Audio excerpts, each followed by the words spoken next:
Hey, good afternoon. My name is Danny Berryman from Oregon, living now in Arkansas. This is my beautiful wife, Kathleen, dressed in lime. Yeah, I'll go ahead and start and kind of keep it simple because Kathleen and I are from Oregon, and there's no way in the world I want to leave that state, even though things have changed and become really liberal. So, one thing led to another. We looked at Arkansas. We came out here and visited. I went back, and I told Kathleen, I said, nice place, nice people, but it's still something I really don't feel at peace about doing. So anyway, she said, well, why don't you pray about it? Well, that's always a wake-up call for me. And so I went camping and I prayed and fasted up in one of the campgrounds in Southern Oregon, no people around. And kind of like Gideon, Gideon loved God, but he he loved God, but he said, just in case, I'll put a fleece up before the Lord. And you all know that story. And so that's one of the reasons I sat around the campfire and I said, God, I'm just putting out the fleece before you, and I just want to hear you. I want to hear you and see it in a tangible way. So anyway, I'm getting ready to cut something. I didn't have my knife with me, and I thought, well, I'll go back to my Jeep because I think I've got a knife in the back. And I did, and I was going through my tool bag, and I pulled out this knife that had a fork, knife, screwdriver, etc., kind of like a utility knife. And then on the side of the knife it said Ozark Trail.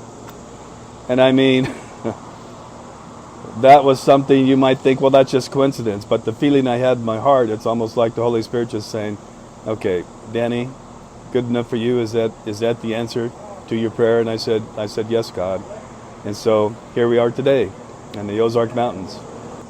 We were in Arizona, and I was just looking at YouTube at different podcasts, and something about the Ozark Plateau came over, and I thought, well, what's that? And I was interested about that, and it was coming from a story with a Corey Ten Boom that prophesied that there were 5 places in the United States that would be safe in the end days, and one of them was the Ozark Plateau.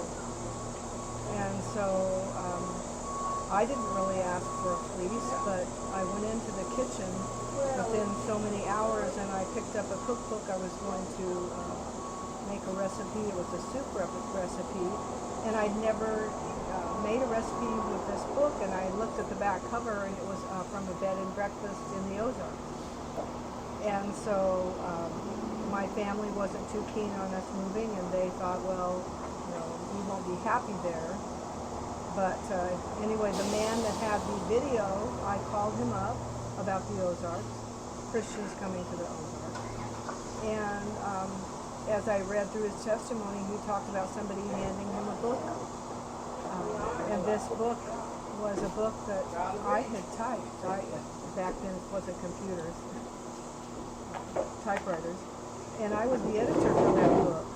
And it was Christians Will Go Through the Tribulation by James McKeever. And so this made the hair stand up on the back of my neck, because I don't know how much more clear that could be, that that this book was one book out of hundreds of thousands of books that are out there. And that was the one that I had typed. The author I worked for, and he lived in Oregon. So Here we are. headed out. Here we are. So what's the difference in here and where it's at?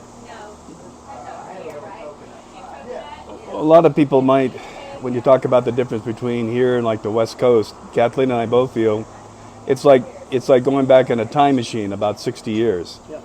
And what's amazing to me, I mean, I was born in the early 50s, and so I remember what it was like, 60 years ago. And that's kind of with the people being friendly, with churches on every street corner practically. I mean, it's amazing. You'll drive down a little town like Bergman, and it has a population of 900, and there's 2 mega churches right on the outskirts of the town. I mean, we're talking mega churches. And so when people talked about the Bible Belt, I've heard about it before, but I never recognized what it was like. And I did a little bit of research. 1 out of 2 people here in Arkansas, they go to church, and that's, to me, it's just kind of amazing. So my point is, people are a little bit more conservative. People are God-centered, God-focused. And Kathleen and I are just impressed with that.